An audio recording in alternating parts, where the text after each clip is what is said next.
श्रीमद् भगवत गीता यथारूप अध्याय 17 श्रद्धा के विभाग श्लोक 17.5-6 अशास्त्र विहितं घोरं तपयन्ते ये तपोजना दम्भ अहंकार संयुक्ता कामराग बल अन्विता कर्षयन्ता शरीर स्थम भूतग्रामम अचेतसा मामुचा एव अन्ता शरीर स्थम तान विद्धि आसुर निश्चयान।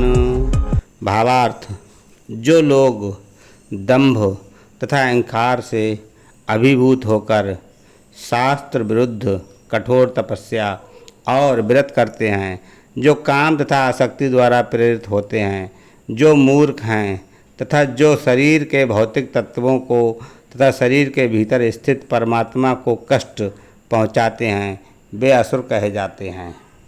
तात्पर्य, कुछ पुरुष ऐसे होते हैं जो ऐसी तपस्या की विधियों का निर्माण कर लेते हैं जिनका वर्णन शास्त्रों में नहीं है। उदाहरणार्थ, किसी स्वार्थ के प्रयोजन से यथा राजनीतिक कारणों से उपवास करना शास्त्रों में वर्णित नहीं है। शास्त्रों में तो आध्यात्मिक उन्नति के लिए उपवास करने की संस्तुति है, किसी राजनीतिक या सामाजिक उद्देश्य के लिए नहीं। भगवत गीता के अनुसार जो लोग ऐसी तपस्याएं करते हैं वे निश्चित रूप से आसुरी हैं। उनके कार्य शास्त्र विरुद्ध हैं और सामान्य जनता के हित में नहीं हैं। वास्तव में वे लोग गर्व, अहंकार, काम तथा भौतिक भोग के प्रति आसक्ति के कारण ऐसा करते हैं।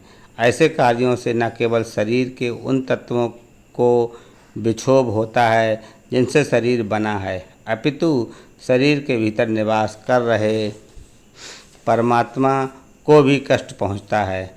ऐसे अवैध उपवास से या किसी राजनीतिक उद्देश्य से की गई तपस्या आदि से निश्चय ही अन्य लोगों की शांति भंग होती है। उनका उल्लेख वैदिक साहित्य में नहीं है। आसुरी व्यक्ति सोचता है कि इस विधि से वह अपने शत्रु या विपक्षियों को अपनी इच्छा पूरी करने के लिए बाध्य कर सकता है, लेकिन कभी कभी ऐसे उपवास से व्यक्ति की मृत्यु भी हो जाती है।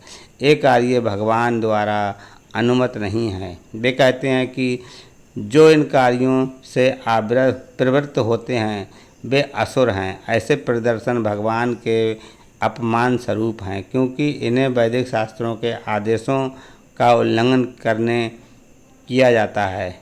इस प्रसंग में अचेतसा शब्द महत्वपूर्ण है। सामान्य मानसिक स्थिति वाले पुरुषों को शास्त्रों के आदेशों का पालन करना चाहिए।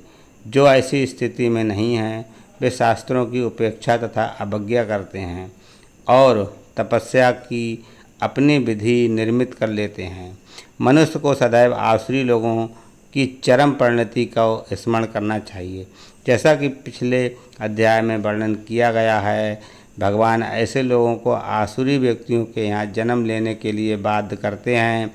फलस्वरूप वे भगवान के साथ अपने संबंध को जाने बिना जन्म जन्मांतर आसुरी जीवन में रहते हैं। किंतु ऐसे व्यक्ति इतने भाग्यशाली हुए कि कोई गुरु उनका मार्गदर्शन करके उन्हें वैदिक ज्ञान के मार्ग पर ले जा सके, तो वे भवबंधन से छूटकर अंततो गत्वा परम गति को प्राप्त होते हैं। हरे कृष्णा।